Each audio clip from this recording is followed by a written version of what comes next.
முதல்ல இந்த light house தான் கேட்டாங்களாண்ணே? முதல்ல வந்து வெங்கமேட்டுக்கு பக்கத்தில் செம்மாடைங்கிற ஊரில் தான் முதல்ல கேட்டாங்க. ம். அங்கே வேணாம்னு சொன்னதுக்கு பின்னாடி தான் நெக்ஸ்ட்டு வந்து இங்கே போன வாரம் ஒரு மத்தியானம் ஒரு இதே அளவுக்கு தான் ஒரு 2:30 மணி இருக்கும். ஊட்டியிலேருந்து அந்த மாவட்ட செயலாளர்கள் வந்து இங்கே கேட்டாங்க. ம். அப்புறம் அதுக்கப்புறம் வந்து காவல்துறை என்ன சொன்னாங்களோ தெரியல. அப்புறம் இந்த இடத்த மிஸ் பண்ணிட்டு மறுபடியும் சரி நாங்கள் வேல்சாம்பூரத்தை போய் நாங்கள் மீட் பண்ணுறோம் அப்படின்னு சொல்லி அங்கே போயிட்டாங்க. வெளிச்சயம்புரத்துல நீங்க கேள்விப்பட்டிருப்பீங்க 41 உயிர் பலியான சம்பவம். ஆமாம். ஒருவேளை அந்த லைட் ஹவுஸ்ல வச்சிருந்தா எப்படின்னு? லைட் ஹவுஸில் வச்சுருந்தா அது ப்ராப்ளம் வர்றதுக்கு வாய்ப்பு கிடையாது. ஆ. ஏன்னா எவ்வளோ கூட்டம் வந்தாலும் வந்து பாலத்தை வழியாக போயிடுவாங்க.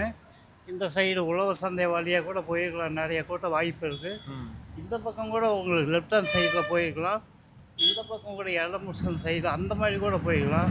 வாய்ப்பு கொஞ்சம் குறைவாக தான் இருக்குது. ஏன்னா அந்த பக்கம் வந்து ரோடு குறுகலாக சைடில் கட்டட எங்கேயுமே போக முடியாது.